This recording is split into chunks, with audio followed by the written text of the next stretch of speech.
Welcome back to Cafe O'Neill. Today I'm going to talk about 3 books you should read to become a better father. The first book that you should read to become a better father, it should be given to every new father, is The Road. Yes, it's a post-apocalyptic story. Yes, people say that it's depressing, that it's sad, that it's like this father and son are traversing this road, and it's they meet all of these challenges along the way, and they're worried about survival. But it's a love letter from a father to a son about how even in the apocalypse, this is what I would do for you. I would do everything for you. I would put myself on the line for you. I would march on the road to make sure that you had a better place to live. And that's why this book is so beautiful, is despite all of the challenges that they meet, the father is there for the son. I also have an interesting take on the ending, but I'm not ready to make a spoiler video about it. But next one.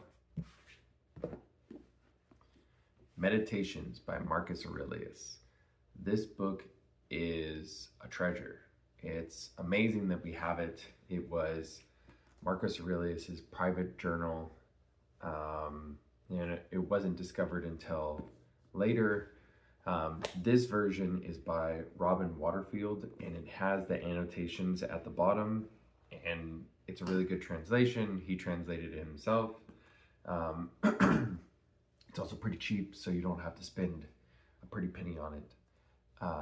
The Gregory Hayes version is also really great, and that one is cheap if you go with just the original Gregory Hayes version. But this book is amazing. Marcus Aurelius's thoughts and reflections on things from Stoic philosophy that he wanted to emphasize in order to get through the things that he was getting through and to maintain the same strive to be a virtuous person. So survival and love, striving to be a virtuous person. These are 2 things that every father should impart on their children. Now last, the third book that I'm suggesting that new fathers read is Good Inside. I didn't actually read it. I listened to it on Audible. Dr. Becky is amazing. And there's a couple concepts from here that I'd like to cover. One that I really like it's towards the beginning of the book that Dr. Becky emphasizes. We tend to attach the least generous interpretation for any behavior, for children, for adults, for anyone that we interact with. We always assume that they are horrible, that they're the devil, that they are doing this because they are corrupted, because they're a brat, blah, blah, blah, blah, blah. And if you make the switch to make a more generous interpretation, or the most generous interpretation, then all of a sudden you're like, oh, they cut me off in traffic because they are rushing to get somewhere. Maybe the most generous interpretation is that the wife is pregnant, or that they have to get somewhere because someone is hurt. Most of the time, it's not going to be that generous in reality. If you take this approach to raising your children and you assume that they are staying up late or that they're acting up because they want to spend more time with you, all of a sudden your interactions with them will be so much better. Internal understanding of the why that they're acting will be more generous. And whether it's true or not, if you change your interpretation, you will come to them with better behavior, and it'll make it easier, so much easier. The next concept from Good Inside that I'd like to emphasize is that it's all about connecting with your kid. And if you mess up, going and repairing to maintain that connection. And that's what it's really about. It's not about any of the other stuff. It's not like, you don't have to hit them. You don't have to yell at them. But if you do yell, going and saying that you are sorry that you yelled and that you'll try to communicate the boundaries for what they can and cannot do in a better way next time. That's all it is. Third concept that I really like that she has emphasized is that it's okay for them to feel their feelings. It's okay for them to be upset if you tell them that they can't watch any more TV. It's okay for them to be upset if you tell them that they can't have ice cream.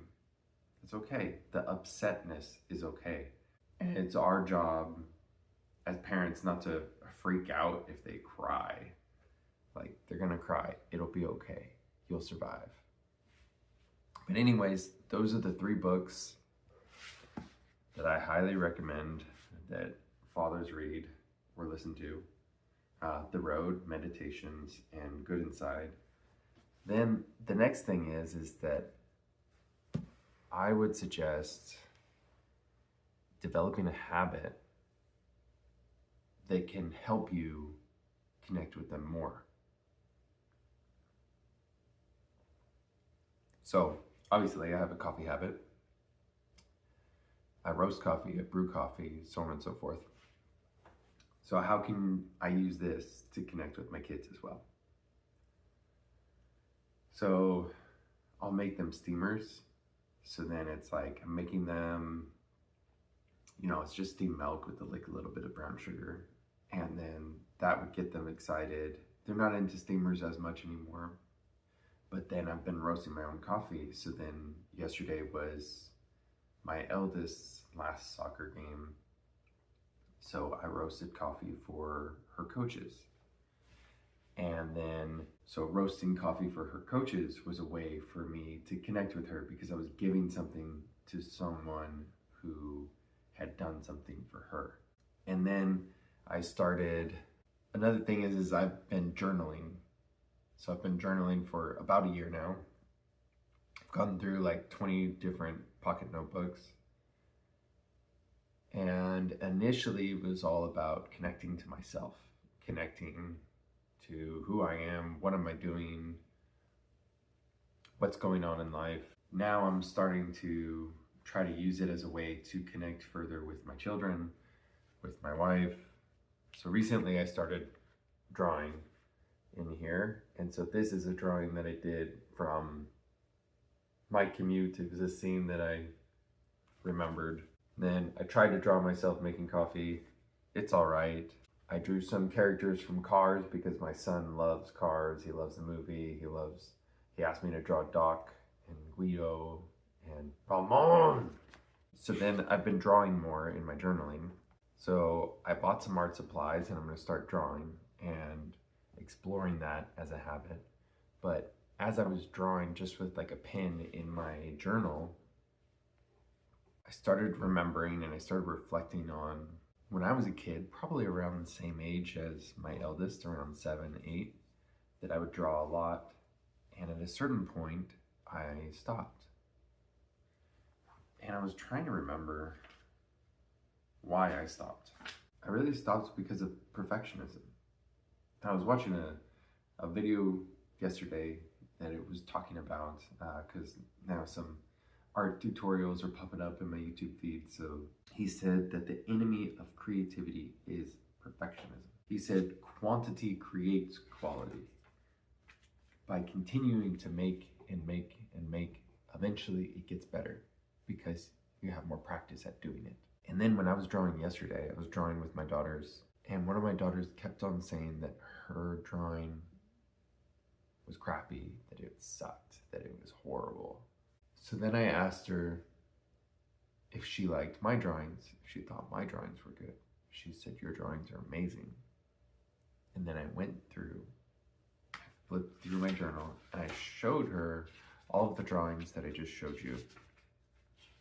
And for every single one, I critiqued the hell out of it. I said that it was horrible. I said this isn't the way that I wanted it to look. I said that this is ugly. This hood is too long. Blah, blah, blah, blah, blah, blah, blah. And then I asked her, "Is that how you talk about your drawings?" She was like, "Yeah." I said, "Are you trying to draw because you want it to be perfect? trying to draw because it's fun.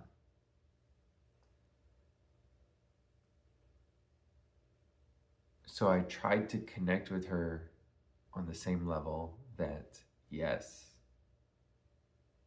it sucks that your drawing isn't the way that you want it to be.